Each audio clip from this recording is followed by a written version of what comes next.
will see today. So we're going to be demonstrating autonomous flight. The mission is going to be fun. You'll see safety pilots out there. They're not going to be doing anything unless something goes wrong. You'll see the aircraft flying the fire. It's built to be operated remotely, dispatched and operated basically from your cell phone or like how do you do technology-based decomplexity, right? So ADS-B, obstacle avoidance, we have flight ceilings in terms of how high they fly. These things really need to never go more than 40 or 50 feet above ground level. Most helicopters are not going to go below 40 or 50 feet above ground level. Obviously, we're not counting on any one where it is. All right, can folks hear me better if I use this mic? Yes. All right. I think we're moving from the beginning. My apologies. So, you can see our flight crews over there, but they're not doing anything. So, this just got dispatched to a single GPS waypoint that is near the fire. So, it's going to fly to that waypoint, sit in the air, and there's a little camera on the bottom, that's IR and camera sensor, and it's going to look around until it finds what it thinks is the fire. It's locked on. You'll see it sort of like change altitude. There it goes. And it's going to descend directly towards the fire. There's a little bit of wind blowing. This area is incredibly windy. So what it'll do is it'll fly there, think about the direction of the wind, orient itself relative to the direction of the wind, and then once it's happy, it'll start spreading. So I suppose the wind is blowing this way, so Argo got happy over there, hopefully. And once it settles, it'll take a good shot.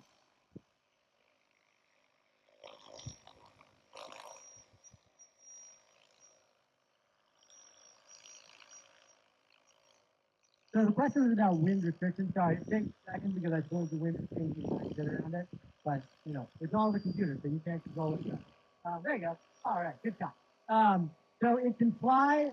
We've flown it here. It gets up just like 30 plus miles an hour. So we fly it here all the time in 30 plus.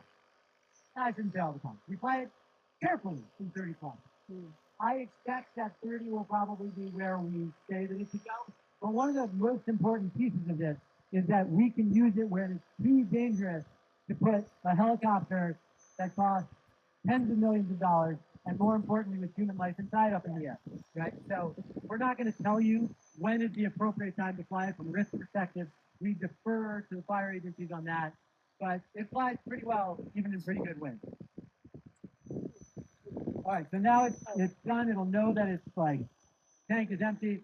It'll tell itself, okay, I'm happy, and hopefully return home to mom. So it's going back to the same above ground level elevation that it flew out, right? And so you, the pilot or mission planner, before going out, can set the elevation so that you know your area. Oh, the second one knows that the first one is coming back, and as a result, that one will take off. You can easily imagine if you were putting out a fire that was a mile away, you would have multiple in the air at the same time, right? You could have one going to the fire, one at the fire, right? And once this style ends, you'll see just how easy it is to refill. The red light will turn green, and that's our signal, right? When it turns green, probably intuitively, that means it's supposed to approach. So yeah, you can refill it from its guard pose. You can refill it from tender. You can refill it from just about anything.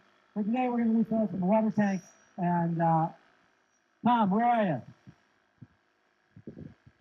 There he is. I'm taking a different angle in than the first aircraft based on what that onboard computer recognizes as the hottest spot. So it's not just doing the same mission again. It recognizes that the fire conditions are going to change mission to mission. So every aircraft is going to onboard decide exactly what it should be doing. And based on the current condition of the fire, it's going to take a shot. The other thing that does sometimes happen is the wind will shift a little bit, and when it does that, the aircraft can see, is it hitting the fire, is it missing the fire? Oftentimes it can see embers that have blown a little bit, it'll take those out, but it'll also autocorrect. If it says, okay, I'm shooting and I'm way off the base of the fire, it'll take a second and it'll autocorrect, and sometimes it'll scrape around and say, okay, we hit the middle of the fire, it's cooled down, now we're gonna go to the flank. Yeah, all right, so the second one is just about out of payload, and you'll be able to see when it's done. It'll take a second, lift up into the air, come back, and we'll see this process repeat.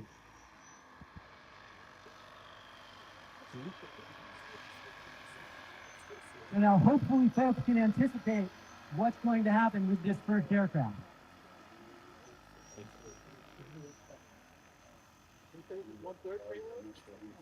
It's a little less than 1/2. Because if we were running this with a full payload, you all would be standing out here for like 20 minutes. It takes a long time to descend. And the reason it looks like more than you might intuitively think is a challenge is because there's a custom-built system that mixes concentrated chemicals like Class A foam with water at a concentration that can be set by the pilot in command.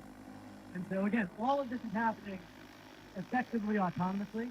The only piece of this system that needs to have a human in the loop is when the second one takes off, a human needs to confirm that there's nobody near it, right? On takeoff and landing is the most dangerous time for any of these aircraft. So before they take off, somebody needs to be in there and certify, okay, I'm the person who says there is no one within 20 feet of the vehicle. So as this one goes out and does its thing, you can see, shout out to Blake, refilling the first one. Appreciate you, brother. And, you know, at this point in the demonstration, it starts to get a little bit boring. We put fire out, you've already seen it go, you kind of know what's going to happen. And when I think about it, right, so we see it, like, a little bit off, maybe it's found a number, or maybe it didn't, and it's going to like adjust to the right spot. So at this point in the demonstration, you sort of understand what happened. And when I think about like great technology that gets built in the world, the goal is for it to feel really boring really quickly. Has anybody in the audience ever ridden in a Waymo? Awesome. Me too. It's really cool, right? You get in. Oh, look at that thing. It's like totally taking out fire. We should just watch that. Good shot, Argo. But it's just like a Waymo, right? You get in. It's really amazing for the first 2 minutes there's no driver. And then like 3 minutes in, you pick up your cell phone and you start checking your email because you're like, oh, of course it works the way it's supposed to. And you know, we want our product to work in that way. We'll come up, after this we'll do a quick screen record, and you'll see just how simple the UI is. So again, when this one's back, our other guy is it's probably gonna take off. If we decide there's no fire, it won't. If we decide there is one, it'll go.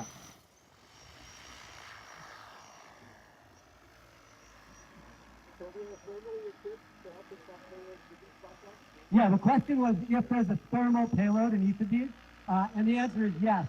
So there's a thermal camera on every single one.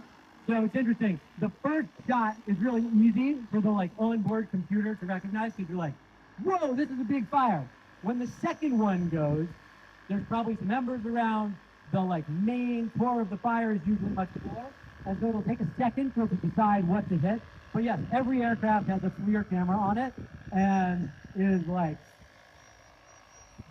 this is why AI helps make this possible now, right? The computer on board will look at this, it will compare it to other fires, and through that we'll understand, okay, what should I do? And it'll decide that, like you can see this aircraft took a very different angle than the last aircraft. It decided, to the extent that computers think, it decided to do that based on what it saw on the ground. What's up? Questions from someone from Nevada? So we think about flight time as being about 20 minutes, half with payload, half without, right? So if we were going to do this all day, and I do want everyone to imagine, like, if this were a big fire, you could run this all day. You could literally run this all day, all night. But it's about 20 minutes and then you need to swap batteries. Yes, sir.